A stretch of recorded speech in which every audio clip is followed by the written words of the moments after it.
In 1984, Revenge of the Nerds flipped the world of college comedies upside down. It wasn't about jocks, cheerleaders, or cool kids anymore. It was about the underdogs. The movie told every outcast, every shy kid, and every misfit watching that their time had come. Hidden beneath the wild humor, pranks, and 80s charm was something deeper, a message about identity and power. But behind that rebellion were real-life feuds, risky scenes, and moments so strange that even the cast didn't know what would happen next. Some stories were funny, others uncomfortable, and a few almost got the movie banned. Today we're pulling back the curtain on the 15 weirdest, wildest facts from Revenge of the Nerds, the cult classic that changed the meaning of being a nerd forever. The college that didn't know what it signed up for. The movie was filmed on the campus of the University of Arizona, but nobody warned the administration what kind of movie it really was. The script they approved looked like a harmless comedy about friendship. When they saw the actual scenes being filmed, including wild parties, risque jokes, and chaotic pranks, the university almost shut production down. But by then, the cast had already turned the dorms into real frat houses, throwing parties that lasted until sunrise. The lines between fiction and reality disappeared. For weeks, it wasn't just a set. It was total college madness. The title everyone hated. When producers first saw the name Revenge of the Nerds, they thought it sounded ridiculous. One executive even said, "No one will buy a ticket for something called that." They wanted to rename it Campus Wars or Nerd Power, but director Jeff Canoe refused to budge. He said the word nerd was exactly why the movie mattered, because people laughed at it. He wanted to turn an insult into a victory.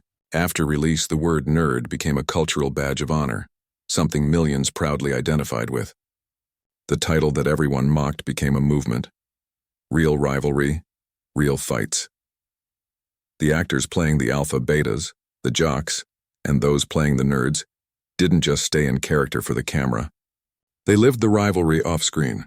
The frat guys stayed in separate dorms, partied together, and even pulled pranks on the nerd cast between takes. One day they filled Robert Carradine's trailer with shaving cream. In Revenge, the nerd cast glued the alpha beta's doors shut before an early call. What started as friendly teasing nearly ended in a brawl. The director didn't stop it. He encouraged it, believing the real tension made the performances feel genuine.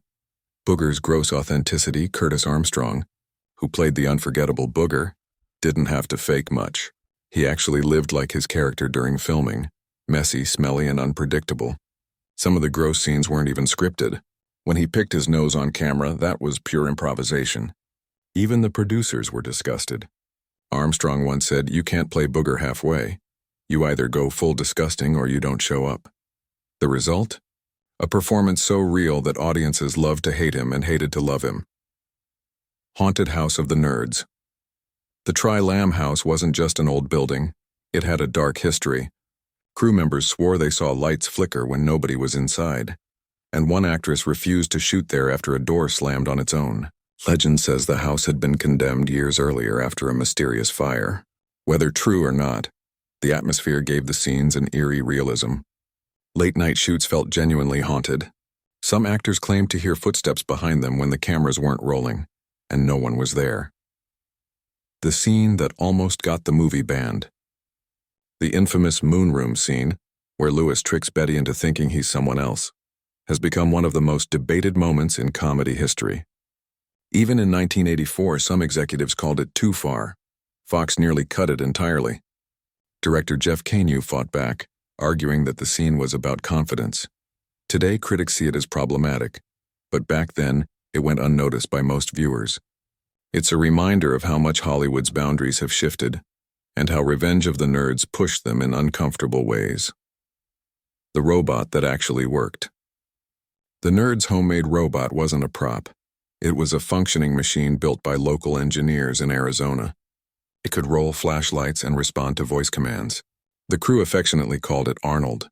The robot even malfunctioned during filming, knocking over drinks and nearly electrocuting itself. Instead of fixing the scene, the director kept it in, saying the imperfection made it more believable. When filming wrapped, the robot was donated to a local high school robotics club, which used it for years, a true legacy of nerd engineering. Robert Carradine went full method. Carradine didn't just act nerdy, He lived it. He wore his thick glasses and suspenders everywhere, even when the cameras weren't rolling. Locals in Tucson laughed at him, thinking he was a real student. Carradine later admitted he stayed in character for weeks, speaking softly and avoiding eye contact, just to feel the same rejection his character faced. He said, "By the end, I didn't have to pretend to be a nerd. I'd become one."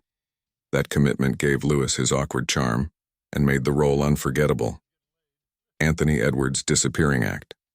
Anthony Edwards, who played Gilbert, wasn't around for the entire movie. Halfway through production, he had to leave for another project. To finish the film, the crew used clever editing and body doubles for his missing scenes. In some wide shots, Gilbert isn't even him, but thanks to tight editing, most viewers never noticed.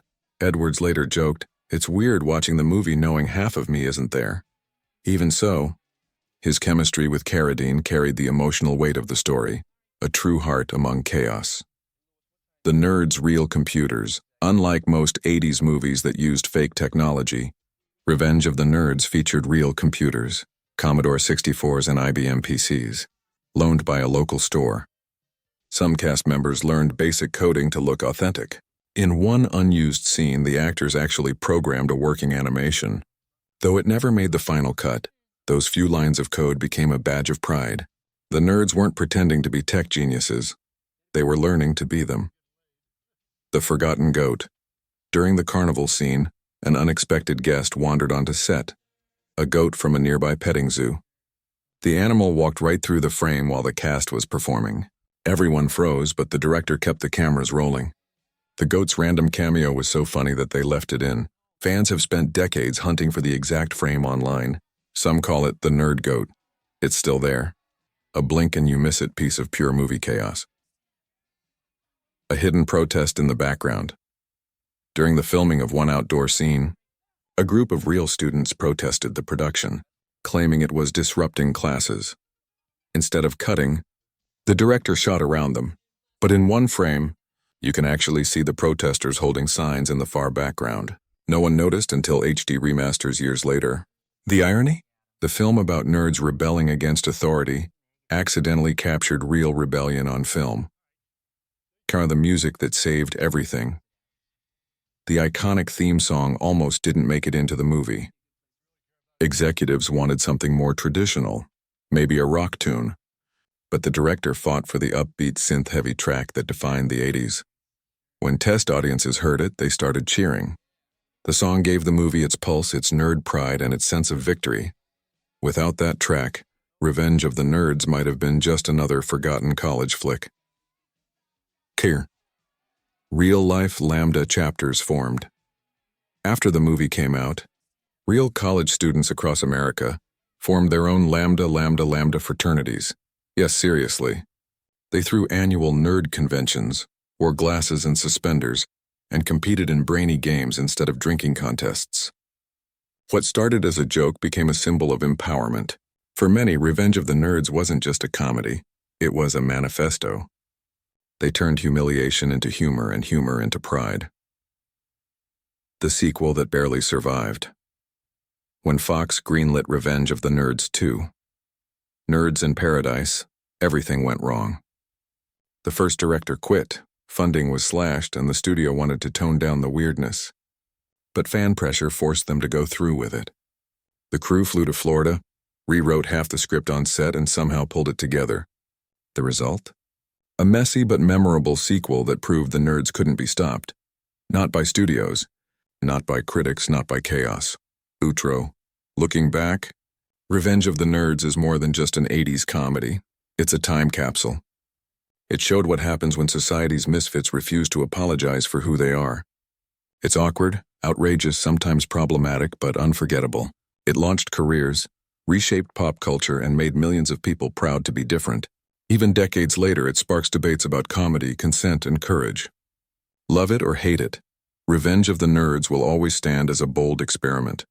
One that dared to make the weird, the outcast, and the forgotten finally feel like the heroes of the story.